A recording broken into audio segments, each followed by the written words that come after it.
নমস্কার। আজকে এসেছি একটু অন্যভাবে করলা ভাজা করব। করলাটা আমরা তো খেতে ভালোবাসি বড়রা, কিন্তু ছোটরা খেতে চায় না, বাচ্চারা, এই জেনারেশনের বাচ্চারা তিতা করলা খেতে চায় না। তো একটু অন্যভাবে ভাজা করব, চলুন কিভাবে ভাজা করে দেখাই। বেসন দিয়ে মেখে নিয়েছি, এই দেখো, হলুদ দিলাম, নুন দিলাম, বেসন দিয়েছি 4 চামচ, একটু জল ছিটা দিয়ে এইভাবে মাখো মাখো করে মেখে নিয়েছি। দেখো নিচে কোনো জল নেই। এখন তেল গরম হলে ভেজে নেব। তেলটা গরম হয়ে গেছে, সবগুলো একসঙ্গে দেবো না।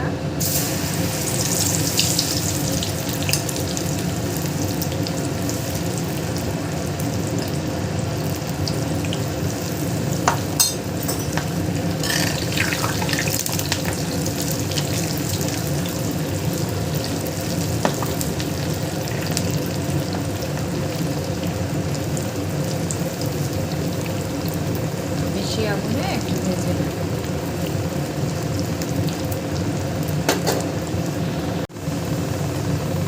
এই দেখো ভাজা হচ্ছে, আরো কড়া ভাজা হবে, আর একটু সময় করতে হবে, একদম মচমচে হবে, লাল করে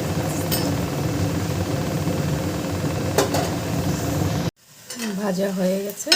এখন নামিয়ে নেব।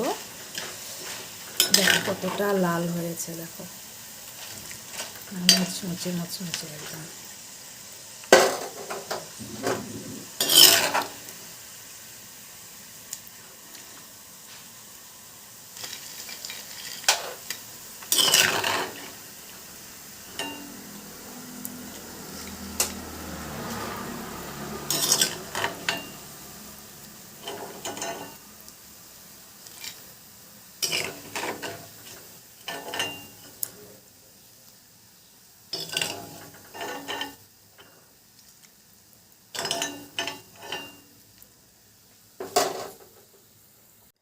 এই দেখো আমার মুচমুচে করলা ভাজা হয়ে গেছে।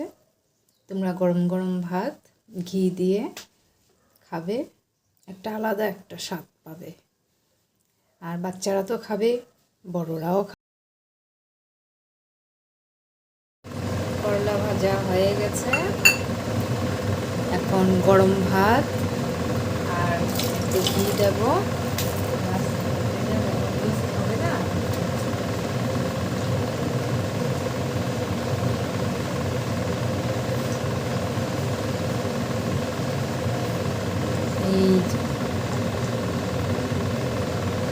ঘি আর এইভাবে করলা ভাজা দিয়ে গরম গরম ভাত খেতে বেশ জবরদস্ত হবে।